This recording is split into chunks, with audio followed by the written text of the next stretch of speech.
జిల్లా ఆరేగూడెంలో DNS pharma కంపెనీపై గ్రామస్తులు fire అయ్యారు. కంపెనీ మూసివేయాలంటూ పెద్ద ఎత్తున సంతకాల సేకరణ చేపట్టారు. రసాయన వ్యర్థాలు దుర్వాసనతో ఇబ్బందులు పడుతున్నామని గ్రామస్తులు ఆరోపిస్తున్నారు. 4 ఏళ్లుగా ఇదే సమస్యతో పోరాడుతున్నామని గ్రామస్తులు చెబుతున్నారు. వాసనే పోతుందాక వాసన దుందలేసి ఏడాది గదులు వస్తున్నాయి.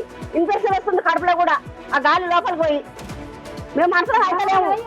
ఆడు బిస్కెట్ల కంపెనీ అన్నాడు, చాక్లెట్ల కంపెనీ అన్నాడు. ఏ కంపెనీ పెట్టలేదు. ఇప్పుడు ఈ వాసన వస్తే సచ్చే కంపెనీ పెట్టినాడు. వీళ్ళు లేచిపోవాలి, ఉండదు భూమి మీద.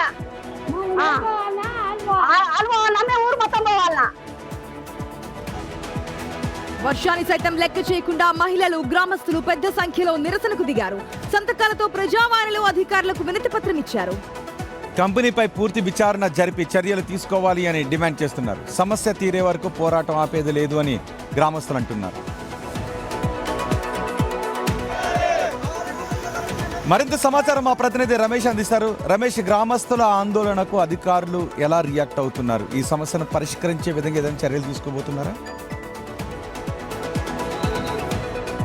నెలల తరబడి కూడా వారి ఆందోళన కొనసాగుతూనే ఉంది. జిల్లా కార్యాలయాల చుట్టూ తిరిగారు. ఇప్పుడు మండల కార్యాలయాల చుట్టూ కూడా వాళ్ళ ప్రజావానికి పెద్ద ఎత్తున గ్రామస్తులు, మహిళలంతా కూడా ఆరేగూడెం నుంచి చిట్యాలకు వచ్చి ఒక పెద్ద ర్యాలీ తిరగడం జరిగింది. ప్రజావాణిలో ఇవాళ మండల ఆఫీస్కి వచ్చి కూడా అక్కడ సంతకాల స్వీకరణ, నిన్ననే మొత్తం గ్రామస్తులంతా కూడా సంతకాల స్వీకరణ చేసి కూడా అయితే గ్రామంలో మేము ఉండాలా వద్దా, లేకపోతే ఆ కంపెనీ మా భూముల్ని కొనమనండి, మేము బతకలేనటువంటి పరిస్థితి, అక్కడ జీవించలేనటువంటి పరిస్థితి అని కూడా మొరపెట్టుకుంటున్నటువంటి పరిస్థితి కనిపిస్తుంది. గతంలో చిన్నారులు కూడా పోస్ట్ కార్డులు రాష్ట్రపతికి లేఖను పంపడం జరిగింది.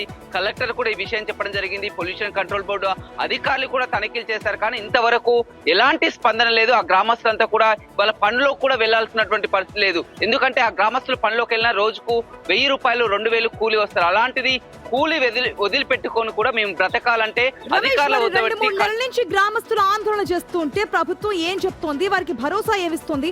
వారు అనారోగ్యం పాలవుతున్నామని చెప్పి క్లియర్ కట్ గా చెప్తున్నప్పుడు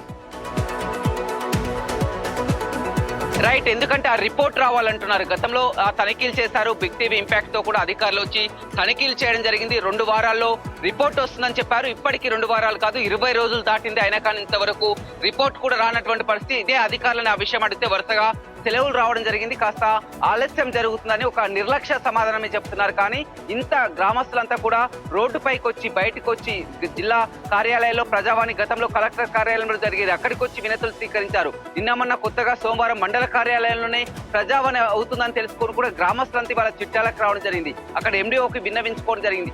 ఏ అధికారి వచ్చినా కానీ, ఏ ఎమ్మెల్యే, ఏ ప్రజాప్రతినిధి అయినా ప్రతి ఒక్కరికి మొరపెట్టుకుంటున్నారు. మా గ్రామస్తుల బాధని ఆలకించండి. ఇవాళ వర్షం వస్తున్నా కానీ వర్షాన్ని సైతం లెక్క చేయకుండా అక్కడే ఉండి నిరసన వ్యక్తం చేస్తున్నటువంటి పరిస్థితి కనిపిస్తుంది. ఇప్పటికైనా అధికారులు కళ్ళు తెరవాలి. ప్రజాప్రతినిధులంతా కూడా వారి గోడును వినాలి. ఆరేగూడ ప్రజల్ని కాపాడాలని కూడా బిగ్ టీవీ కూడా కోరుకుంటుంది. రోహిత్.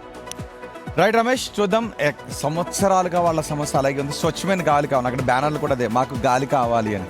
నిజానికి ఇలాంటి కంపెనీలు ఉన్న చోట గట్టిగా గుండె నిండా గాలి తీసుకోవాలన్నా కూడా ఇబ్బంది కలుగుతుంటుంది. డెవలప్మెంట్ ఉండాలి, బట్ ఆ ఫ్యాక్టరీని రన్ చేస్తున్నప్పుడు తీసుకోవాల్సినటువంటి మినిమం ప్రికాషన్స్ తీసుకోవాలి కదా.